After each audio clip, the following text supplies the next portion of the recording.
Telugu film ইন্ডাস্ট্রির জনপ্রিয় অভিনেতা আল্লু অর্জুনকে গ্রেপ্তার করেছে পুলিশ। গত 4 ডিসেম্বর হায়দ্রাবাদে পুষ্পা 2 সিনেমার প্রিমিয়ারে পদপিষ্ট হয়ে একজনের মৃত্যু হয়, আহত হন বেশ কয়েকজন। সেই সময় সেখানে উপস্থিত ছিলেন অর্জুন। এই ঘটনায় তাকে গ্রেপ্তার করা হয়েছে বলে ভারতীয় গণমাধ্যমগুলো জানিয়েছে। আসলে কি ঘটেছিল জানা যায়, 4 ডিসেম্বর হায়দ্রাবাদে ছিল নতুন এ সিনেমার প্রিমিয়ার শো, যেখানে উপস্থিত ছিলেন আল্লু অর্জুন নিজেই। আর সেখানেই ঘটল এক বিপত্তি। হায়দ্রাবাদে পুষ্পা 2 সিনেমার প্রিমিয়ারে ভিড়ের চাপে পড়ে প্রাণ যায় রেবতী নামের ওই নারীর। গুরুতর আহত হয় তার সন্তান। রেবতী দিলসুখ নগরের বাসিন্দা। স্বামী ভাস্করের সঙ্গে আল্লু অর্জুনের সিনেমার স্ক্রিনিংয়ে অংশ নিতে এসেছিলেন তিনি। সঙ্গে ছিল তাদের 2 সন্তান। ভারতীয় পুলিশ সূত্রে জানা গেছে, বুধবার রাত 10:30 নাগাদ পুষ্পা 2 সিনেমার প্রিমিয়ারে এসেছিলেন অভিনেতা আল্লু অর্জুন। তাকে দেখতে হাজার হাজার মানুষ ভিড় জমায়। পুলিশ ও নিরাপত্তা রক্ষীরা ভিড় নিয়ন্ত্রণ করার চেষ্টা করলেও ভিড় এতটাই বেড়ে যায় যে সিনেমা হলের মেইন গেটও ভেঙে পড়ে। বাধ্য হয়ে পুলিশ লাঠিচার্জ করতে শুরু করে। এরপরই হুড়োহুড়ি শুরু হয়। ধাক্কা খেয়ে মাটিতে পড়ে যান 35 বছর বয়সী ওই নারী। পদপিষ্ট হয়ে ঘটনাস্থলে মৃত্যু হয় তার। ওই নারীর সঙ্গে থাকা তার ছেলেও গুরুতর আহত।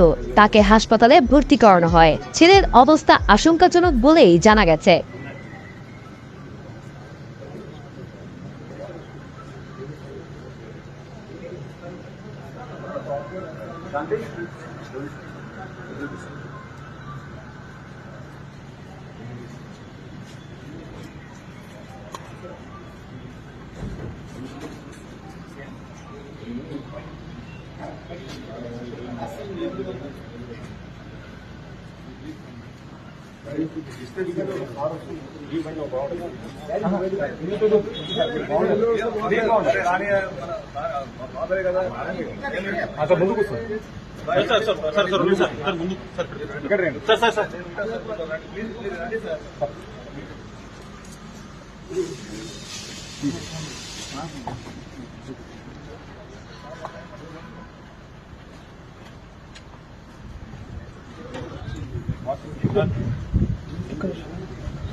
ఏ క్రెడిట్ వచ్చినా రాని నా చేతిలో ఉండాలి. గుడ్ అయినా బ్యాడ్